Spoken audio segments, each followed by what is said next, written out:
Very tired, very tired. বাড়ি এসে স্নান করে ফ্রেশ হয়ে টোনার লাগিয়ে একটু খাটে এসে বসেছি, এরপর যাবো কিচেনে।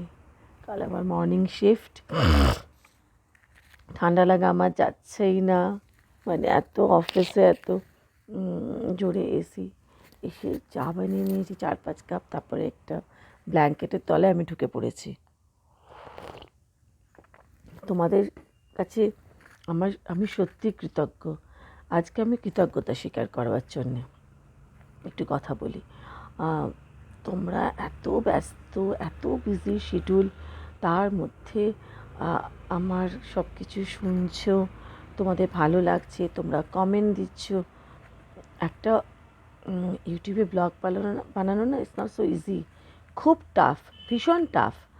তোমার কন্টেন্ট চাই, তোমাকে সেটাকে ভয়েস ওভার করা, তোমাকে ভিডিও করা, তোমাকে সেটাকে এডিট করা, তোমাকে সেটা রেকর্ড করা, প্রচুর কাজ। আমার তো মানে বাড়িতে পাগলের মতো অবস্থা হয়, বুঝতেই পারছো। এত ঘন্টা বাইরে থাকি, বাড়ির কাজ, ডেলিভারির কাজ, তারপরে হচ্ছে 2টো বাচ্চা আছে, তো এইসব কাজ, পুজো আচ্ছা এসব আছে, লোকজন, ঘুরতে যাওয়া, সব কিছু করে টুরে টাইম বের করে এগুলো করা খুব কঠিন। শুধু কটা ছবি তুলে নিলাম সেটা তো হয় না, সেগুলোকে এডিট করতে হয়। ওহ বাবা, প্রত্যেকবারই ভাবি যখন ছুটি পাবো আজকে আর বেরোবো না, বাড়িতে একটু রেস্ট করা। পরে ভাবি যখন এই তো গরমকাল চলে আসছে, এই কটা দিনই তো। কিন্তু বিশ্বাস করো, তোমরা যে এত ভালো রেসিপ্রোকেট করছো, তোমাদের যে এত ভালো লাগছে, তোমরা যে এত বার করে লিখছো, আমি তো মানে আপ্লুত। আমি পুরো ব্লাশ করছি। আমি ব্লেসড তোমাদের পেয়ে। আর তোমরা এইরকমভাবে আমাকে সাপোর্ট করো। বিশেষ করে আমার লাইফটা যেহেতু প্রচণ্ড বা অনেকবার পড়া, অনেকবার ওঠা, এরকম, তো সেই কারণে না অনেক শেড। ম্যাক্সিমাম লোকেদের কী হয়, ছোটোবেলাটা একরকম কাটে, তারপর কলেজ স্কুল গেল, ওই যাচ্ছে আসছে, 2টো বিনুনিতেই মোটামুটি শেষ হয়ে যায় স্কুল আর কলেজ। তারপর বাবা মা দেখে বসিয়ে একটা বিয়ে দিয়ে দিল, বা যদি প্রেম করে তাহলেও সেরকম। চাকরি করলো, স্কুল টুলে হয়তো চাকরি বাকরি করলো, বা যদি কোনো একটা অফিসেও করলো, সেখান থেকে খুব একটা বেশি কিছু চেঞ্জ করবার ইচ্ছা, বা বাচ্চা কাচ্চা হলো, সংসার করলো, মানে এইরকমই একটা জীবন হয়।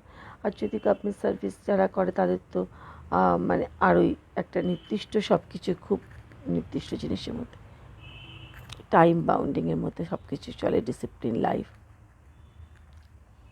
আমার বাবা যেহেতু প্রথম জীবনটাতে স্কুলে পড়াতেন, তারপরে যখন আমি যখন ক্লাস 9, দিদি 10, তখন বাবা একদিনের নোটিশে আমরা নৈহাটি থাকতাম, নৈহাটি ছাড়লো, আমরা ছেড়ে কলকাতায় শিফট করলাম, মানে সল্ট লেকে শিফট করলাম। তখন রাইটার বিমল কর, উনি বাবাকে বললেন যে যদি লেখালেখি করতে চাও। বাবা আসলে খুব ছোটোর থেকে লিখতেন, নিজের পেপার বার করছে, প্রচণ্ড ভালো নাটকের নির্দেশনা দিচ্ছে, কবিতা লিখছে, গান লিখছে, মানে এরকম ছিল আর কি। তো স্কুলে পড়াতেও ভালোবাসতো না, তাহলে না বাচ্চাদের সঙ্গে থাকতেই ভালোবাসতো। প্রত্যেক দিন নৈহাটি লোকাল 4:10 ট্রেন ধরে কলকাতায় আসতো, এসে আনন্দবাজারে যেত, ওখান থেকে আবার সমস্ত অ্যাসাইনমেন্ট তুলতো। আজকে কোথাও নাটক দেখতে যাওয়ার, কোথায় কখনো আনন্দলোকের হয়ে লিখছে, তো কোথাও কোনো ফিল্ম স্টারের ইন্টারভিউ, বা কোনো জায়গায় কখনো কোনো পলিটিক্যাল বিট, মানে এরকম রেগুলার করতো। লাস্ট ট্রেনে যদি বাবা বাড়ি ফিরতো, তা নাহলে পরের দিন মর্নিংয়ে বাবা বাড়ি ফিরতো। তো মাকেও দেখতাম একটা সময় পর্যন্ত অপেক্ষা করে থাকতো লাস্ট ট্রেন অবধি, তারপরে বুঝতে পারতো আজকে আর ফিরবে না, তো তারপরে মা খেয়ে টেয়ে শুয়ে পড়তো আমাদের নিয়ে। তো আমাদের জীবনটা না খুব একটা যে খুব ডিসিপ্লিন লাইফ, মানে ওই 9টার মধ্যে খেয়ে দিয়ে শুয়ে পড়তে হবে এরকম ছিল না। যখন আমরা কলকাতায় এলাম, তখন বাবা রাত্রি 2টো, 2:30, 3টের সময় বাড়ি আসছে। তখন তো প্রিন্ট মিডিয়া রমরমা, তো বাড়ি আসছে, কখনো না বলে বাবার বন্ধুদের নিয়ে চলে এলো, তারা হয়তো ট্রেন মিস করেছে, বাড়ি যেতে পারেনি। তো তখন আমাদের 2টো ঘর আমরা নিয়ে থাকতাম সল্ট লেকে। একটা ঘর তাদের ছেড়ে দেওয়া হলো। মা যা রাত্রে খাবার ছিল সেটাকেই হয়তো শেয়ার করে দিল, মা নিজে হয়তো মুড়ি টুড়ি কিছু খেয়ে শুয়ে থাকলো। আর হতো বাবা রাত্রিবেলা যখন ফিরতো তখন আমাদের ওই রাত্রি 2-2 সময় ফিরলো, ফিরে মা চা বানিয়ে দিল, চা খেলো, খেয়ে আমাদের দুই বোনকে মশারির মধ্যে ঢুকিয়ে পড়তে বসাতো। বাবা ছাড়া আমাদের ম্যাথ সায়েন্স কারোর কাছে হতো না। মা দেখতো আমাদের আর্টস সাবজেক্ট, বাবা দেখতো আমাদের দুই বোনের সায়েন্স সাবজেক্ট। তো এসে তারপরে আমাদের অঙ্ক টঙ্ক করানো, সায়েন্স বোঝানো, এটা মোটামুটি আবার চলতো আমাদের 1.5-2 ঘন্টা। ততক্ষণে মা আবার বাবার খাবার রুটি টুটি বানাতে শুরু করতো। তারপরে খেয়ে টেয়ে তিনি প্রায় 3:30 পৌনে 4টের সময় বাবা মা শুতে যেত। মার আবার মর্নিং স্কুল ছিল, তো বাবা আগে উঠে পড়তো। মার ওঠার আগে উঠে মার জন্য চা একটু বিস্কিট ফিস্কিট দিত, মা রেডি হয়ে চলে যেত, তারপর বাবাকে আবার শুয়ে পড়তো।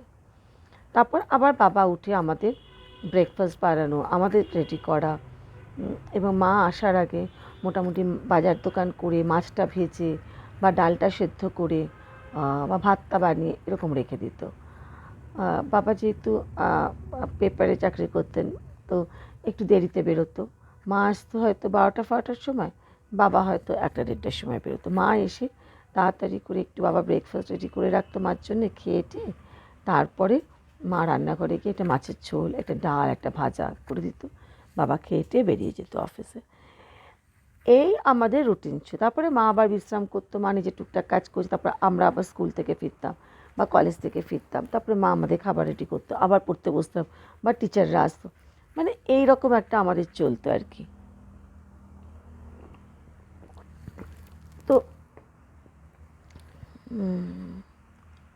এটা বলছিলাম ভুলে গেলাম। তো সেই জন্যে ডিসিপ্লিন কিন্তু সকাল যেমন লোকে 9টা-10টার মধ্যে ঘুমিয়ে পড়তে হয়, এটা করতে হয় ওটা করতে হয়, যেরকম একটা থাকে সেরকমটাও আমাদের হয়নি আর কি। আর পরবর্তীকালে যখন মা চলে গেল, আমি যখন চলে এলাম বাবার কাছে, তখন আমার আর বাবার জীবন শুরু হলো। আমাদের কোনো কাজের লোক রাখা বন্ধ করে দিলাম, আমরা দুজন রান্না বান্না কাজকর্ম সব করতাম। তারপর আমি পড়াশোনা করতে বসতাম, বাবা আবার নিজে কাজ করতে বসতো। আমি তখন MBA করছি। তো রান্না টান্না করে কলেজ টলেজ অফিস করতাম, করে ইভিনিং আমি MBA ক্লাস করতে যেতাম, করে বাড়ি ফিরতাম, ফিরে এসে রান্না করতাম। তারপরে বাবা তারপরে খেয়ে দিয়ে হয়তো বাবা নিজের কাজ করতে বসলে কিছু, বাবা লেখাপড়া, বুঝতেই পারছে একটা মিডিয়াতে যখন থাকে তার কত পরিমাণে রেসপন্সিবিলিটি। আর আমি তখন আবার এসে আমার MBA ক্লাসের পড়াশোনা করতাম। আবার আমরা সকালবেলা উঠে মানে এইরকম ডিসিপ্লিন একটা লাইফ ছিল আমার বাবার। তার মাঝখানে আমাদের প্রচুর বন্ধুবান্ধব, আড্ডা, ঘুরে বেড়ানো, বেড়াতে যাওয়া, ছোটো ছোটো এইসব হচ্ছিল। তো যেটা হয়েছিল, মানে আমি যখন ফিরে এলাম, মানে বিবাহিত জীবনটা আমার একটা জার্নি শেষ হয়ে গেল, আমি বাবার কাছে এলাম, তো বাবা আমাকে কখনো ফাঁকা রাখতো না।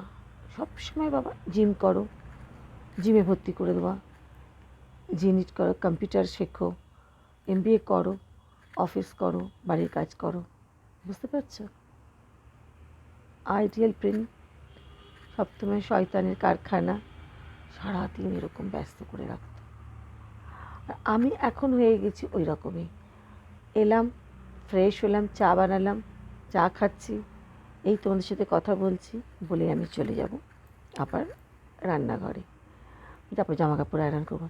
তো সেটাই বলছি, তোমাদেরও এরকম ব্যস্ততা আছে, তোমাদেরও এই বিজি শিডিউলের মধ্যে তোমরা যে আমার ব্লগ দেখছো, আমি তো করছি প্রচুর খাটনি, তাও করছি, ভালো লাগছে, কারণ তোমরা দেখছো বলে, তোমরা উৎসাহ দিচ্ছ বলে আমার ভালো লাগছে। তোমরা যদি উৎসাহই না দিতে তাহলে হয়তো আমি ভালোই লাগতো না। তোমরা যে এত সুন্দর করে শুনছো প্রতিটা জিনিস, বা আমাকে দেখছো, আমাকে অ্যাপ্রিসিয়েট করছো, আমাকে এনকারেজ করছো, এটা কিন্তু it means a lot to me. আমার প্রচণ্ড ভালো লাগে, আমার এনার্জি আরও বেড়ে যায়। অ্যাপ্রিসিয়েশন কার না ভালো লাগে বলো? সবারই ভালো লাগে। অ্যাপ্রিসিয়েশন না আমাকে মোটিভেট করে, আমাকে খুশি রাখে। তো সবাই সবাইকে অ্যাপ্রিসিয়েট করাটা খুব দরকার। এত কী এসে যায় অ্যাপ্রিসিয়েট না করার মতো? আর কাউকে তো হার্ট করে কথাও বলতে নেই, যেটার জন্যে তুমি পরে খারাপ ফিল করবে। তো আজকে বেশ ভালোই হলো, বাচ্চাদের নিয়ে একটু বাইরে গেলাম, হঠাৎ করেই ঠিক হলো। তো যাই হোক, গিয়ে একটু খাওয়া দাওয়া করলাম, ওয়ান স্টেপ আপে আমরা খেলাম। খেয়ে টেয়ে আবার বাড়ি এলাম, প্রচুর জ্যাম। এটাই বলছিলাম, মানে আজকাল এই বাড়ি আর এখান থেকে অফিস বলে না অত জ্যামটা বুঝতে পারি না। বা সত্যি কলকাতা থেকে যারা বাড়ি অফিসের পর যখন ফেরে প্রতিদিন এই জ্যাম কাটিয়ে খুবই মুশকিল। তো আমি তো সেই হিসেবে এখন লাকি, এত বছর আমি বহু দূর অফিস করে এসেছি। আমার 2016 থেকে 2016 I have join this company, this hospital. তো তখন থেকে বাড়ির কাছে, সেটাও বাবা মারা যাওয়ার পরই। তো আমি তো বলি আমার জীবন পুরো বাবাই সেট করে দিয়েছে। কারণ বাবা যাওয়ার পর থেকে আস্তে আস্তে একটা করে দরজা আমার ওপেন হয়ে গেছে, আর যেটার জন্য আমাকে খুব একটা এফার্ট দিতেও হয়নি। আজকে বাইরে বেশ গরম ছিল, খাওয়া দাওয়ার পরে আরও গরম লাগছিল। আর বেশ মজাই হলো দিনটা, ভালোই কাটলো আজকের দিনটাও। ওই যে বলি, ছোট্ট খুশি, তার মধ্যে আনন্দ খুঁজতে হবে। আনন্দ থাকার জন্য এত বড় কিছু লাগে না, ছোট মোমেন্টসগুলোকে এনজয় করো, ভালো বই পড়ো, ভালো লেখা পড়ো, নিজের স্কিনের ট্রিটমেন্ট করো, মানে বাড়িতেই রূপচর্চা করো, দেখতে ভালো লাগবে। আমার তো মেহেন্দি করার টাইম হয়ে গেছে, বিকজ আমি তো চুলে কালার করি না, আমি শুধু মেহেন্দি করি, আর খুব সিম্পল ওয়েতে আমি মেহেন্দি করি। যারা মেহেন্দি করো, আমি তোমাদের বলবো আমি কী করে মেহেন্দি করি, দেখানো পসিবল হলে কখনো দেখাবো। আর কিন্তু এখন একটু ঠান্ডা ছিল বলে অনেক দিন করছি না। দেখি যদি 26-এর সময় পাই তো 26-এর মেহেন্দিটাও করবো। অনেক কটা কাজ পেন্ডিং পড়ে আছে, সেসব কাজগুলো আমাকে একটু আস্তে আস্তে শেষও করতে হবে। নতুন বছর পড়লো, আর মাস শেষ হতে চলে, একটা মাস। কি তাড়াতাড়ি আমরা ভাবো এগিয়ে যাচ্ছি, মন খারাপ লাগে। কত মানুষকে হারাচ্ছি, কত মানুষকে হারিয়েছি, তারপরেও এই ভুল বোঝাবুঝি, মিসআন্ডারস্ট্যান্ডিং মানুষকে মানে একদম ক্ষত করে রেখে দেয়। এগুলোর থেকে আমি পালাতে ভালোবাসি। মানে আমার সঙ্গে কেউ কথা না বললেও আমার খুব কষ্ট হয়, জানতে ইচ্ছে করে। আবার দেখেছি মানে তাকে কিছুতেই বোঝানোও যায় না, অনেক সময় হয় না, বুঝিয়েও কিছু হয় না। তো আজকে আমরা যে রেস্টুরেন্টে খেতে গেলাম জানো, একটি মিড এজের একটি লেডি এলো, ওনার সঙ্গে মনে হয় মাকে নিয়ে। লেডি ওয়েট হবে মনে হয় 35-40 এরকম কেজি, পুরো বেন্ড হয়ে গেছে, চোখগুলো দেখলে তোমার ভয় লাগবে। পুরো বোঝা যাচ্ছে মেন্টাল ডিসঅর্ডারে ভুগছে। একটার পর একটা খাবার অর্ডার করছে, পছন্দ হচ্ছে না, ওয়েটারকে ডেকে চিৎকার করছে, বলছে, একবার বলছে এসি চালিয়ে দিতে, একবার বলছে এসি কমাতে, একবার বলছে এটা নেই, একবার বলছে ওটা নেই। মাকে বলছে খাবার খারাপ, তুমি কেন খাচ্ছ। ফ্রেঞ্চ ফ্রাইজ নিল, ফিশ অ্যান্ড চিপস নিল, সেটাকে আবার ঢেকে রেখে দিল। কফি নিল, কফিটাকে ঢেকে রেখে দিল, বলে পরে খাবো, এখন মুড লাগছে না। পা ফা তুলে চেয়ারের মধ্যে বসে পড়লো। আমি জাস্ট চোখটাকে রিড করছিলাম, কি ভয়ঙ্কর ভাবতে পারবে না। যখন থেকে ঢুকেছি পুরো প্রত্যেকটা ওয়েটার, প্রত্যেকটা স্টুয়ার্ড, ম্যানেজার সবাই ওকে নিয়ে বিজি হয়ে গেল। কি আনহ্যাপিনেস ওনার মধ্যে, কিছুতে খুশি হচ্ছে না। মা যে খাচ্ছে একটা জিনিস রিলিশ করে, সেটাও ও খেতে দিতে চাইছে না। ওর মনে হচ্ছে যে মানে কেন খাচ্ছ, এটা খারাপ, সরিয়ে দাও। আবার ওয়েটারকে ডাকছে, আরেকটা কিছু বলছে। আমার দেখে খুব এত empathy, I really PT for her, মানে আমার খুব কষ্ট হচ্ছিল যে মারাত্মক, মানে চেহারাটার কি অবস্থা, মনটার কি অবস্থা, মনটাই তো আমাদের চেহারাকে রিফ্লেক্ট করে। মনটার কি অবস্থা, চেহারাটার কি অবস্থা। মানে খাবার অর্ডার করছে কিন্তু খেতে যাওয়ার আগেই তার আবার ইরিটেশন শুরু হয়ে যাচ্ছে। একটা পর একটা খাবার অর্ডার করছে, প্লেট দিয়ে দিয়ে ঢেকে রাখছে। মা বলছে এটা কী করছো, চুপ করো, আমার মুড ভালো নেই।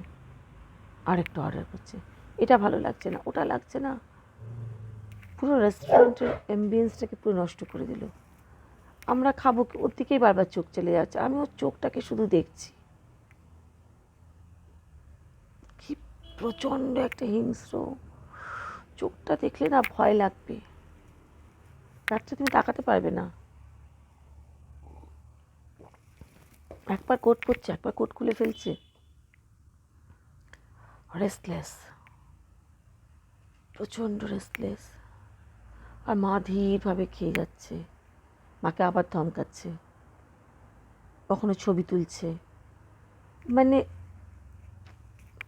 মেন্টাল হেলথ ডিসঅর্ডার, কি ডিসঅর্ডার, বাপরে বাপ, কত ট্রিটমেন্টের দরকার। কি জানি করে কি না, জানি না করে কি না।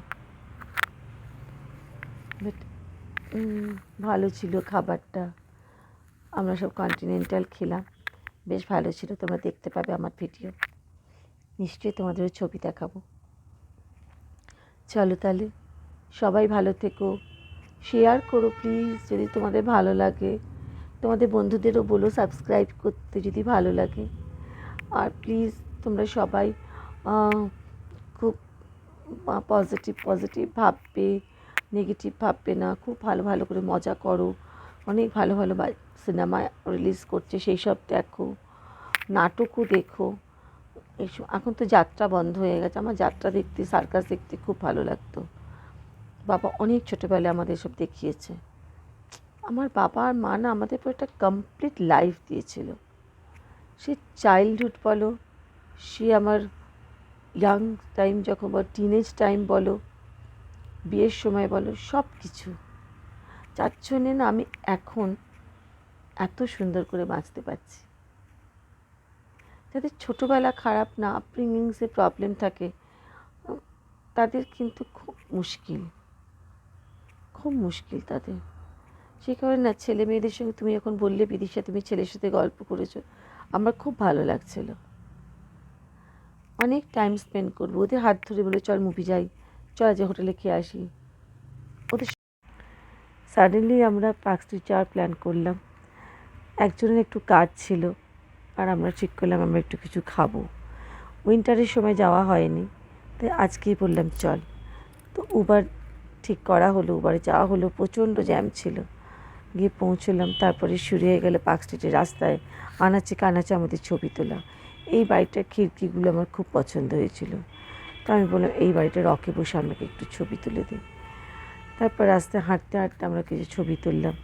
ওই যে বললাম খুব কম আমার সহকর্মীদের সাথে বেরোনো সম্ভব হয়, তা আজকে সেখান থেকে আমরা ছাড়া পেয়ে জানি একটুখানি, কারণ পাখি পাখিই মনে হচ্ছিল, উঠতে পেরেছি। আসলে তা নয়, সবার বাড়িতেও এত ব্যস্ত শিডিউল থাকে, আফটার অফিস সময় বের করা খুব মুশকিল। তারপর তো শুনলাম, আমরা ঠিক করলাম যে আমরা কী খাবো, কাজ হওয়ার পরে একটা কিছু খাবো। তো ঠিক করলাম চলো ওয়ান স্টেপ আপে আমরা কন্টিনেন্টাল খাই। তো সেই জন্যে কন্টিনেন্টাল খেতে যাওয়া হলো। আমার খুব ফেভারিট প্লেস হচ্ছে ওয়ান স্টেপ আপ, তোমরা যদি চাও খেয়ে খেতে কন্টিনেন্টাল প্রচণ্ড ভালো এবং খুবই রিজনেবল। প্রত্যেকটা আইটেম মানে এদের সুন্দর। আমরা নিয়েছিলাম চিকেন আলাকেভ, চিকেন টেট্রাজেন, আর হচ্ছে ডাইনা ফিশ। প্রত্যেকটা আইটেমই সুন্দর, কিন্তু একটু হেভি ছিল খাবারগুলো আমাদের পক্ষে। আজকে অবশ্য লাঞ্চ আমি স্কিপই করেছিলাম, শুধু ফ্রুটস খেয়েছিলাম, আর সরস্বতী খেয়েছিল স্যান্ডউইচ। আমি সন্ধেবেলার দিকে খুব একটা বেশি খেতে পারি না, এটা একটা প্রবলেম। সহকর্মী বা অফিসের স্টাফেদের সঙ্গে আমি খুব একটা বেরোই না, কিন্তু একদমও যে বেরোই না সেটাও না, সময়ও হয় না, ওদেরও ছোটো ছোটো বাচ্চা, তার জন্য একটা সময় হয় না। আজকে প্রচণ্ড গরম ছিল, তো সেখানে খেতে গিয়ে তো আরোই গরম লেগে গেল। তারপরে একজন এসেছিল, যাকে দেখেও বেশ গরম লাগছিল, ওখানে গিয়েও সেই মেন্টাল ডিসঅর্ডার পেশেন্টটি দেখ। আজকে দিনটাও ভালোই কাটলো। ঈশ্বরের কাছে আরেকবার কৃতজ্ঞতা স্বীকার। তোমাদের কাছেও অনেক অনেক কৃতজ্ঞ আমি। তোমরা পাশে থেকো, ভালো লাগলে সাবস্ক্রাইব করো, সবাইকে বলো দেখতে। অনেক কষ্ট করে ব্লগ বানাই তোমাদের জন্যে, তোমাদের উৎসাহে, তোমাদের ভালোবাসায়। নিজের কথা বলতে অনেক ইচ্ছে করে, অনেক অনেক গল্প শোনাবো তোমাদের। ভালো থেকো তোমরা।